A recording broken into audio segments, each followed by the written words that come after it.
My name is Guillermo. We're gonna talk about how rideshare got from zero to $60,000 in rentals in 6 months. I started rideshare in 2018 because I crashed a motorcycle and I had all these hospital bills and a metal plate in my hand, and then I could not afford to buy a replacement motorcycle.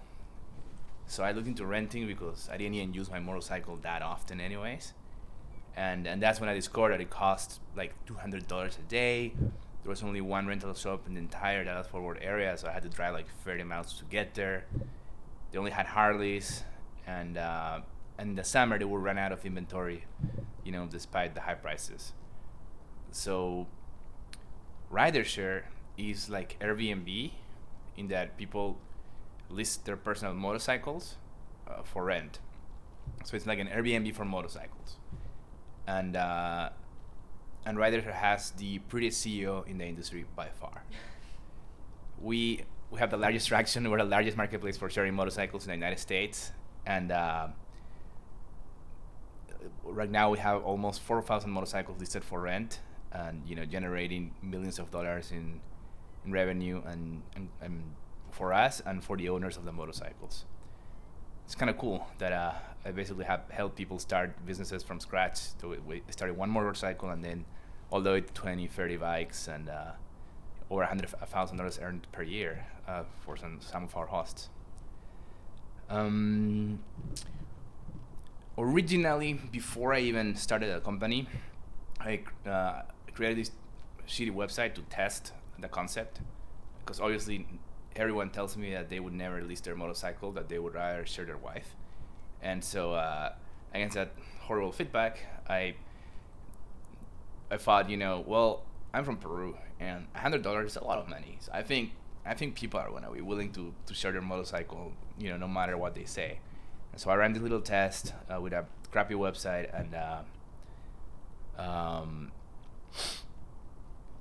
and it cost me about $50 of ads to get somebody to give me their email address, saying they were interested in listing their motorcycle. And so that way I got the first 500 emails of people interested. And then it took me forever to finally launch. I cycled through 5 potential technical co-founders, and all of them thought it was like just a website, Then once you get into the weeds, there's a lot more that goes into it. We're basically starting an insurance company behind the scenes and checking they have motorcycle endorsement on their license. There's a lot more than just a website that I had no idea when I was getting into. And so then we launched in February of 2018. And the first thing I did is I emailed those 500 people that I had recruited over time, and not a single one of them signed up.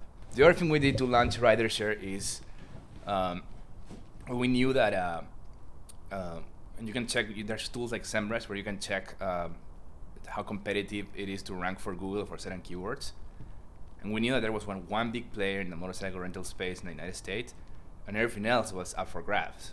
So from the get-go, our goal was to rank number one on Google to generate organic demand and not have to pay customer acquisition costs. So we launched in February of 2018, and by September of 2018, we were doing $60,000 a month in total rentals, which is pretty crazy. And then the following year, we did almost $2 million worth of rentals. So it grew pretty quickly, and it was just me and my technical co-founder, no one else to help. I was doing customer service, emailing journalists, emailing investors, everything. And I was getting an MBA at UCLA full-time at the same time. So there's no excuse. If you have a job, you can still restart a company on the side. So I think that the most important channel early on for us was getting journalists to write out rideshare. So the way it looks like it's pretty simple. If you can see the email on the screen, it's just one line. Hey, we started Airbnb of motorcycles. It's kind of cool. Want to write about it?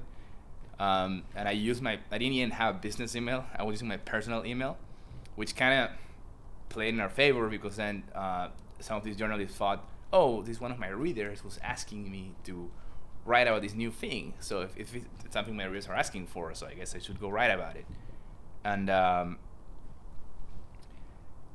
so at the time, I guess in our industry, there's not a lot of like innovation. These journalists, all they have to write about is like a new motorcycle came out. It also has 2 wheels. It rides fantastically, and they say that every single time a motorcycle comes out. So this is like, ooh, fresh content. This is different. I'm gonna check it out. So I said it won't work for all startups, right? You have to have an idea that is pretty distinct. You have to have a story, right? And but there are many ways you can tell a story. Maybe it's not about your startup, maybe it's about your background and how you rescued 400 Ukrainians from the war and brought them to the United States. It doesn't have to be about your business idea necessarily. So this is an email. How do I switch to the browser? Tab. Got it. So the first piece of press is our logo. Our logo actually is supposed to say share here, but it's red and white, so it didn't even say share. That's how it was pretty low quality. But hey, motorcycle.com is the #1 publication for motorcycles, and they put a backlink to RiderShare, and that backlink is still giving us SEO juice, and it was super powerful. We immediately got like 500 motorcycles out of this article, and it was huge. And if a publication like that picks you up, other publications usually, I'm gonna write my own piece about this, my own angle, right? And so we ended up with a handful. And so this one's from ADVU, Adventure Pills. They write about adventure bikes, which are bikes you can take off-road, not just on the street. A competitor started trying to copy us and going after, after big publications. But because we already existed, like they kept mentioning RiderShare in their publications and linking to us, so they were doing free work for us. This one is the Milwaukee Journal. Again, I didn't reach out to that journalist. That happened organically. Right apart, I did reach out to them. So the emails to the journalists were pretty simple. They're just people like you and I. Obviously, they get tons of emails. So if you write them very long, they're just wasting their time. They're not gonna bother. And so you gotta try to pack a punch in a very short headline. And then this is an example where they get back to me. This is Susan Carpenter from the Orange County Register, and she was like, "Cool. How do you deal with liability? Straight up." Like I was like, "It's an interesting business model. How do you deal with insurance? People crash motorcycles all the time, right? Like just a normal human conversation. Like it's surprisingly easy." What's the one about? Yeah, and this was an example where we emailed right apart, and the editor assigns a journalist to the story if they think it's interesting, and then you talk to them on the phone, and they write. It's no big deal. Now, the first time you do this is probably the easiest one because you're launching and it's new. But if you want to constantly get pressed, that's when it gets harder. Like you need to constantly be doing crazy things or launching new products. It's not easy to continually do it, but I think it's the best form of advertising. And some bigger companies like Airbnb have stopped doing online ads and are only relying on press releases. So there's something to be said. Another thing that I did that was super useful was talking to people and being there. It's useful for 2 reasons, right? Number 1, you get feedback from potential customers, and number 2, it's the best advertising. I'm not a salesman by any means, and I was just having conversations with people and afraid they would like share my motorcycle. Are you fucking nuts? That's a very common response. But when you are there to their face, I guess they don't respond like that, and they're a little nicer. And it's surprising. Like, yeah, some people were like, "No, I would never do this," but the conversion rate, I guess, when I talk to them, is like 50% compared to when I run an ad where it's like almost 0. So I spend a lot of time at biker bars, biker rallies. After, if they were interested, I would give them one of these business cards. But I also sometimes would attend rallies, and these rallies have thousands of motorcycles. And I would just go, they're parked, and everyone's, having fun inside or whatever. And I will to a parking lot and just drop one of these business cards, one in each motorcycle. And it's something that I noticed that other businesses were doing, not just mine. But I would drop 500 cards at one rally, and then I would check how many new listings we would get, and I would see like 10, 20 new listings pop up in that area. So it's crazy, because it's like, who would share their motorcycle, right? Like, but apparently there's like a 2-3% of people that will do it, and without an explanation, just a freaking business card. Let's go do it. But I think the second most important thing that we did was get on Google Maps. Again, everything about for us is ranking on Google, and when you create a Google Maps listing, it sends Google a pretty strong signal for local SEO. So for example, motorcycle rental Austin, right? And if you can rank for a lot of local ones, then you start getting the universal one as well. And so I creating a Google Map listing is super easy. You go to the Google My Business website, you enter your information, they'll send you a little card to confirm that you live there with a code. And you enter the code on the website, and ta-da, you're up, you're live. And so I made like 50, 60 of these, and using, at first it was my apartment. Then when I moved my other apartment, then my friend's apartment, my family, like whoever I could get to list my employees' houses and apartments. And then eventually the hosts themselves, they were interested in getting more business, so we coached them on how to create those listings. It worked wonderfully. As soon as I created a Google Map listing, I started seeing organic traffic in that area and revenue, and that's a big reason why we grew so fast. Sadly, years later, I guess Google caught on and started suspending them, so we no longer use the channel. But it doesn't matter, because at this point we're already ranked number 1 on Google. So, mission accomplished. And yeah, of course, not everyone searches for things on Google. They also search on Google Maps itself. So it's like, yeah, you have a business, even if you sell shoes, like you should still use Google My Business. It's a great free tool. And of course, there are a lot of free ways to promote your stuff. So obviously you can post on every single relevant Facebook group, Instagram, social media. I posted on so many that I got banned from a lot of them. I gotten banned from Yelp, Craigslist, Facebook, Reddit. For us, so this is an example group of motorcycle riders where I post, and this is from the Easy Rider movie. It looks so cool. And then Airbnb for motorcycles. So this is a Reddit post from 6 years ago, where I was asking people, hey, this is before we even launched, where this is after we launched, right? And I tried to post again and they banned me, but that post brought like 5,000 clicks to our website on that same day, like a huge spike, huge number of listings. And most importantly, I learned that Reddit is also good for SEO. Like when you started searching for motorcycle rental, that article from Reddit would come up first, and then our website.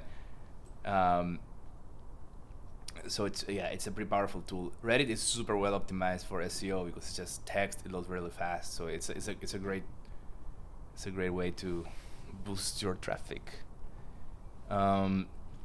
Yelp's more strict. They'll ban you very quickly if you're not an actual real business. But Yelp also helped in tandem with Google Maps help rank.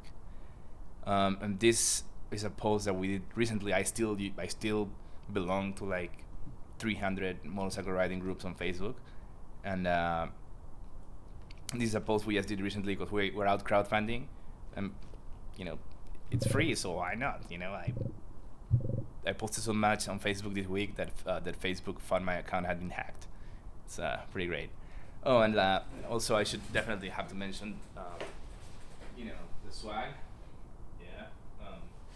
Yeah. Obviously, it has to be specific to your industry and product, but it's definitely a conversation starter when people see a new logo. Yeah, I pretty much did it all without money. I mean, my own money. Cool. Hi, Guillermo. Hi. Thanks for coming. I'm excited to have you. Thank you. So from your story, I had a bunch of questions. A bunch of things stood out as really interesting. The first one is, I'm curious, when you were talking to people and giving out business cards where they could scan and join, what a conversation was like. Like, if you imagine that I was a motorcycle owner and you, like, came up to me at a biker bar, what would you say? Well, I was not out trying to sell, right? Yeah. I would just like, hey, nice bike, man. What is that? Oh, cool. Like 1200 horsepower, liquid cooled. Oh, that's awesome, dude. Yeah, no, I ride a Kawasaki bull camera, all that. And then just organically conversation would, by the way, I started this company like an Airbnb for motorcycles. Yeah, what do you do? You know, and Cool.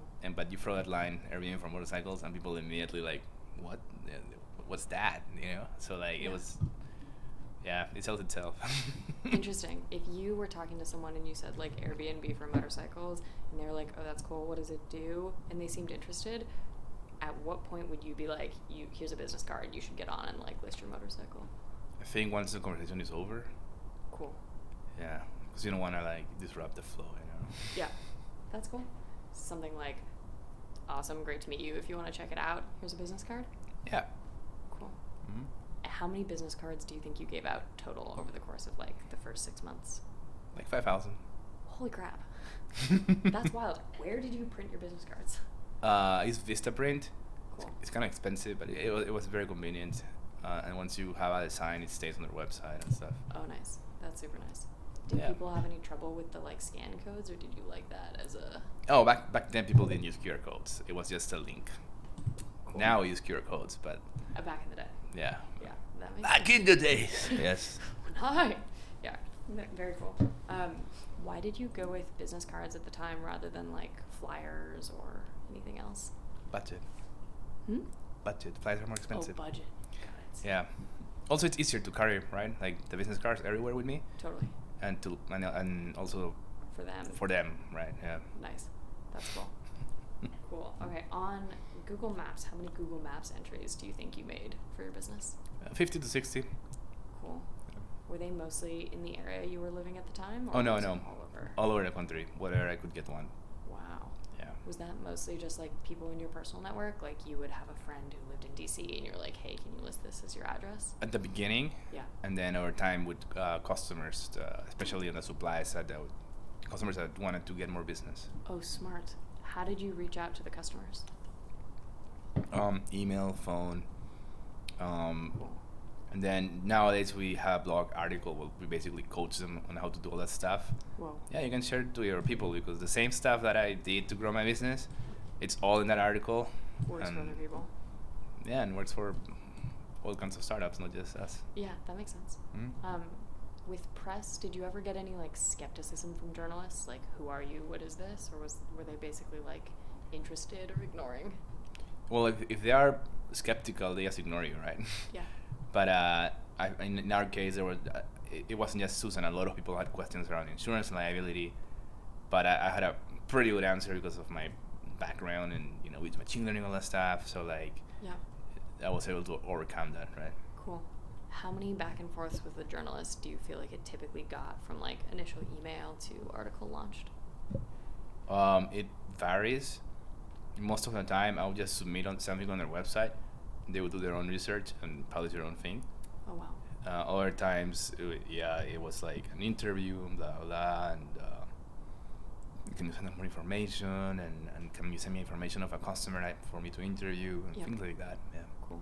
Were you at all worried about, like, saying the wrong thing in interviews or via email in the early days, or were you kind of just like, let's fire off the messages and see what they write? I mean, what are the wrong things? I don't know, like giving answers that a journalist would be skeptical about, or like saying something politically incorrect, or like using awkward wording, anything like that? No? Guillermo's like, please. I mean, saying something politically incorrect? I'm not stupid, But I mean, I feel like I knew what my business did and doing. Yeah. And if they had a question that I couldn't answer, often it was like good feedback, and like, aren't you worried that the motorcycles are not properly maintained? Yeah. And so we started requiring people to do various checks. Yeah. When was the last time you did your maintenance before you lease a motorcycle? Things like that. So, yeah, I mean, journalists usually know their shit, so Nice. so you can learn from them. Cool. Yeah, and they're well connected too, so they help make intros to other journalists and to OEMs, Nice. to big companies. Yeah. Did you mostly focus on motorcycle publications in the early days, or did you sort of do some local news, some motorcycles, some... Good question. We started, mostly with motorcycle news. I got at the time I was living in Orange County, and I just happened to meet someone that knew a journalist at the OC Register, so that helped. Cool. Serendipity, and then because I was in LA, I tried the LA Times. Yeah. When I moved to Austin, we got in the Austin Statesman. It being local, the local publications will write about you if you are locally based. Nice. Did you specifically target like motorcycle owners at the beginning and then switch to riders, or did you sort of scale both sides of the marketplace at the same time? Oh, the members of supply. Yeah. That's a valid point. So I think I always focus too much on the demand side. Yeah. And that was a mistake. Well, I started with supply, the publications and some Facebook ads to it, base minimal supply in the LA area at first only. Yeah. And then I focused on demand for years. And it wasn't until recently that I realized that, I should have been more focused on supply. Having a wide variety of inventory, very location-wise, very close to you, and competing on price, very low prices, drives a lot more demand. And then, and it's just like a virtual circle, right? Because a lot of people are on your website because there's other motorcycles, and so everybody actually ends up winning to an extent, right? If you take it too far, like Uber, then everyone loses. But like, to an extent, having a lot of liquidity can help your marketplace. Yeah. Cool. Yeah, and I just want to know that a lot of the advice I'm giving applies to websites and not to apps or other products, because we're really focused on that organic Google channel. But Totally. who knows? In 3 years, it might be completely obsolete, right? So. Yeah. Do you guys have a mobile app or not at all? Just desktop? Not at all, not yet. Cool. Awesome. It's because in our customer, they're mostly travelers that rent once a year. Yeah. So like downloading an app just for a one-time thing is, No. yeah. Yeah, that makes sense. On supply versus demand, what did you start doing differently when you shifted from focusing on supply side to demand side? The messaging on the ads online, for Yeah. example, the Google Maps thing is entirely anything that is almost everything that we discussed today about how the journalists and everything is really demand side. Yeah. Because like the whole purpose was to rank for the keyword motorcycle rental, so people who are looking for motorcycle rentals find us. Yeah. And then I thought, hey, maybe even if they don't rent, they might be willing to list. So I thought if I started with demand, supply would happen organically. Yeah. But yeah, it's I've learned since then that it's more the other way around. Interesting. Mm-hmm. How do you get your literally the first 10 motorcycles listed on the site? That's an important part. The first motorcycle was mine. One of Love the that. when I was, doing user research. Yeah. Like before even launching or anything. At the time, I had recently crashed my motorcycle, so I didn't own one. Yeah. That was the first thing. Like you are asking me if I would list my motorcycle, and you don't even own You one. list yours. Like at least yours, you coward. And I'm like, okay. I bought my Harley and I listed it, and I listed it at a very, very, very low price, just because I wanted to get bookings. Yeah.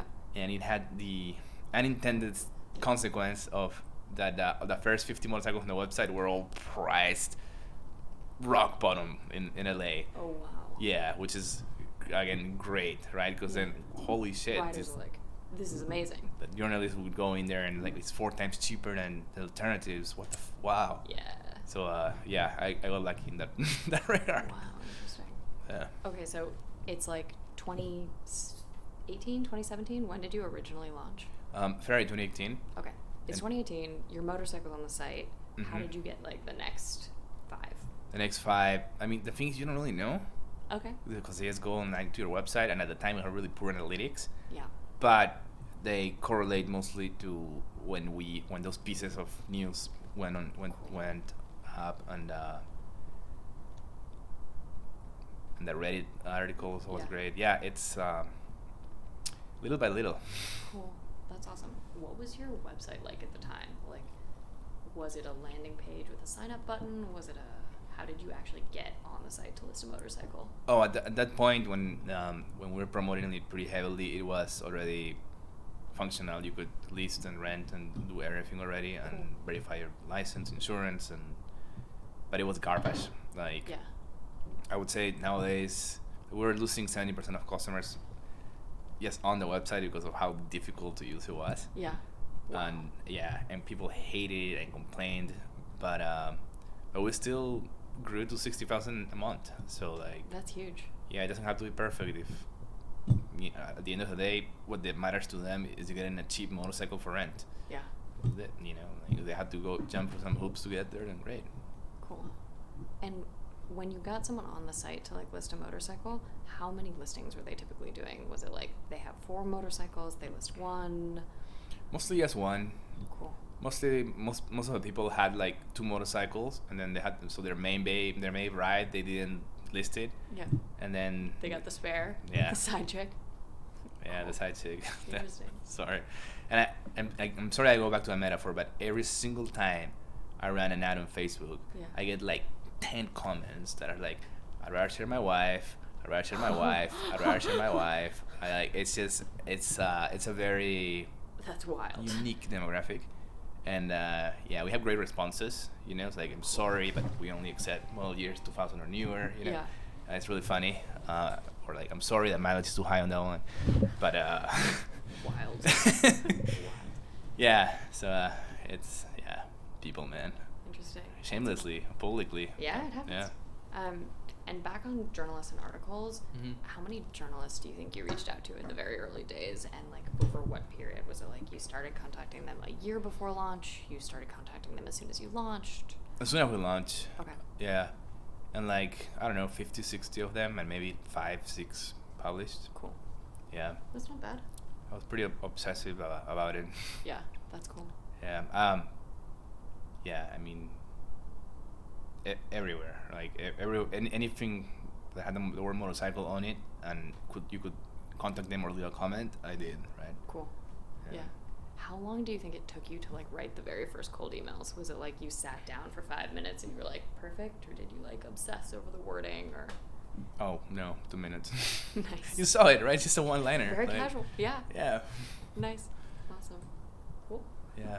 I mean, it's because I'm targeting small publications, right? But if you wanted to be on TechCrunch or something like that, like, you gotta have a great fucking story, right? Different. But it's different, yeah. And we still haven't been on TechCrunch, for example. Yeah.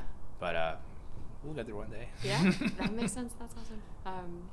And then with the Reddit post, I noticed it was basically just a link. Like, you didn't write a ton of other copy. Why the decision to mostly link rather than like write a whole story? It's probably because I had never used Reddit before in my life. The link might have been the right call. I'm not a Reddit user myself. I mean, I think I wrote something on the title, and that's it. Yeah, I'm just cool. Yeah, so. Yeah. Did you get banned from Reddit often? How did that process work? Because it worked so well the first time. Yeah. Like, I was like, they gave me a warning. Hey, we'll allow this because we've never heard of this before, but we don't allow marketing posts on here. Yeah. Of course, I didn't respect that, and I posted again, and they immediately banned me. Wow. Yeah. Is a ban lifetime? Like, are you still out? Oh, I don't know. I haven't really used Reddit again. Makes sense. Now I get other people to do it for me. Yeah. Like that. Very good. They must be good friends. Do you have any other tips for people that are trying to get a marketplace off the ground in the very early days? Like, anything that stands out?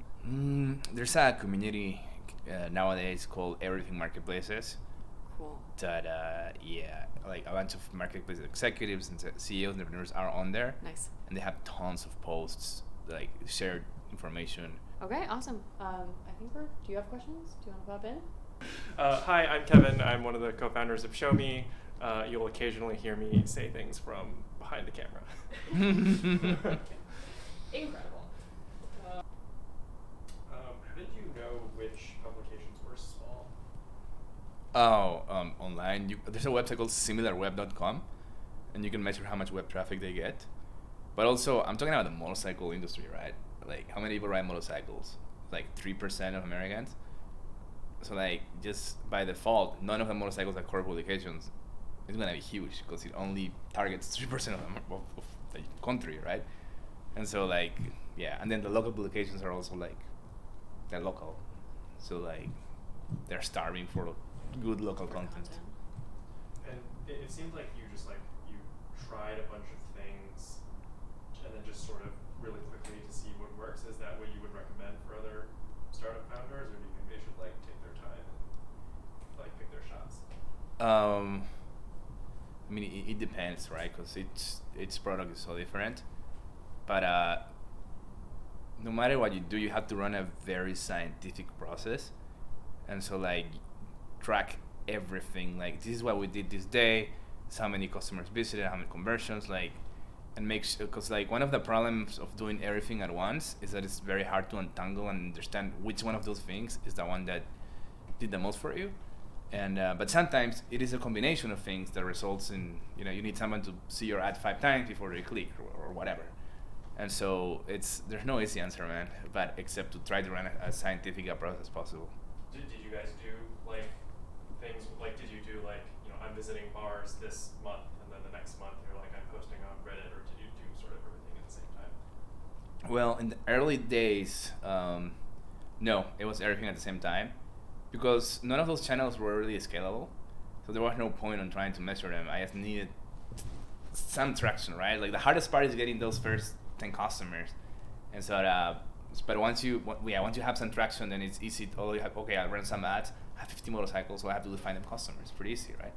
So, yeah, I just did whatever I could to get those, like, whatever I could think.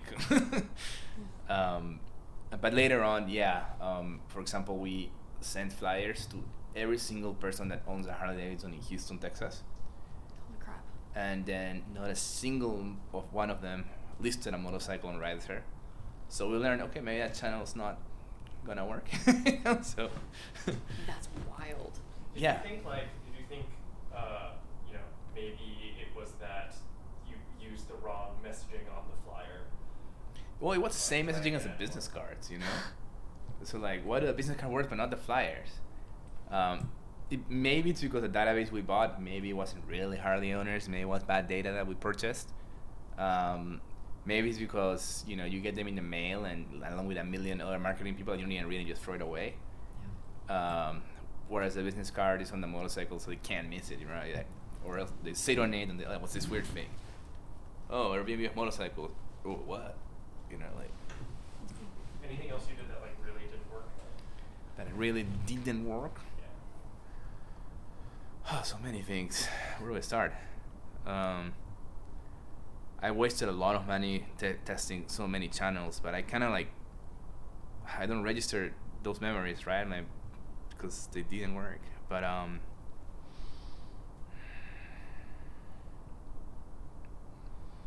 oh, you know what doesn't work for us? Remarketing. Every marketer wants to do remarketing. It's great, it's great, it's great. And the problem is that it's so hard to measure the impact of remarketing. You know what I'm talking about? So, you know how sometimes when you visit a website, you start getting like this ads from that website that they follow you around like Forever, 10 times? like until you die. Yeah, that's called remarketing or retargeting, right? It's so stupid. As a consumer, I hate when people do it, right? Yeah. And so, but what happens is that most marketers, you know, when they advertise on Google, they optimize for conversions according to Google. Yeah. And so Google shows those ads, and those people, because they visited your website initially to do research, they're gonna buy from you anyways, right? But Google says, oh no, they bought because of me, because I showed them that retargeting ad, right? Oh, that's tough. And so, every time, you gotta challenge marketers to like A/B test retargeting, and in our case, not a single time we wasted thousands of dollars on remarketing. It doesn't work for us, and I know most of our customers are travelers, and so no one's gonna change their travel plans because you show them an ad again, right? Like, oh, what a cool motorcycle. You know what? Fuck it. I'm not going to Europe. I'm gonna go to Miami. No, that's silly. And so, so you guys are careful with attribution in marketing, but that's a whole podcast on its own. Yeah, really? Yeah. Two other logistical questions. You launched in LA. Was that the first location Yes, I launched in LA because it's like one of the largest markets for motorcycle rentals, Cool. but also the weather is nice year round, so people Less if I- seasonal. right. If I launch in Denver, I would only do revenue in the summer, right? That makes sense. Yeah. Did you like focus specifically on LA for a while and then go? Yeah, my first year, and this is like very common with marketplaces. I only did LA, Cool. and then once I discovered that most of our customers are travelers, then I started doing many cities to get the That makes sense. They're network visiting. effects. That's Yeah. cool. Yeah. Interesting. And then, did you graphic design the business cards yourself? Did you hire someone? What's this website? TaskRabbit. TaskRabbit? Oh, Fiverr. Fiverr. The $5 one. Oh, Okay. yeah. I also worked with like expensive graphic designers. Yeah. And I honestly have had a better quality from Fiverr. Okay. Yeah. Cool. Awesome. Seriously, like there are so many people that are just want to take your money and have like absolutely no talent. Yeah, I'm sorry, but you're gonna encounter that a lot as an entrepreneur. Yeah. Like entitled AF. That's sad. Do you Yeah. use Fiverr for your website design also? You know what? I should have. We designed it ourselves by looking at Airbnb and whatnot and what they do. But yeah, we never really paid a designer. I mean, we tried. We tried paying a professional designer to design our website, and it was garbage. Like, we did a better job, using PowerPoint. What's going on here? And so, yeah, we didn't revisit that. But I've had so many good experiences with Upwork and Fiverr that, next time I'll probably use them.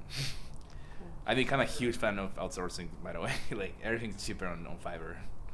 Did you guys ever consider doing like using influencers for Oh, yeah. users? So yeah, obviously early on, I reach out to influencers. Most of them ignore me because we were nobody. They all they care about is making money from the brand, and sometimes I guess our product was not that attractive to them. But I did partner briefly with a couple. It was called Jordan Diggs. They made a cool video for us. But later on, a big influencer became an investor in the company. And that was super useful. Every single one of their videos, they post a link to Rideshare to this day. And it's a consistent flow, maybe 5% of our traffic. And so, and because of that experience, I later tried working with micro-influencers. We recruit like 40 of them and have them post on our Rideshare, all of them at the same time, and blah, blah, blah. And that was not worth it. What we find is that really you gotta go after the top influencer in your space, or don't do it. And so so that's why the superstars get paid all the money. The celebrities make all the money because everyone else, nobody really cares. Interesting. Was that Instagram? Was that YouTube? Was that? It was mostly Instagram, the micro influencer one. Yeah. Cool. That was Rideshare. You can visit us at riders-share.com to rent a motorcycle or start making money on the side. Thank you very much. Okay, I'm gonna hit the stop button. Tequilas? Yes, but it's not I ours. was really excited to see tequila when I watched it. Okay, I'm gonna hit the stop button. Tequila while recording. Have fun. See ya. Bye, Guillermo. Bye.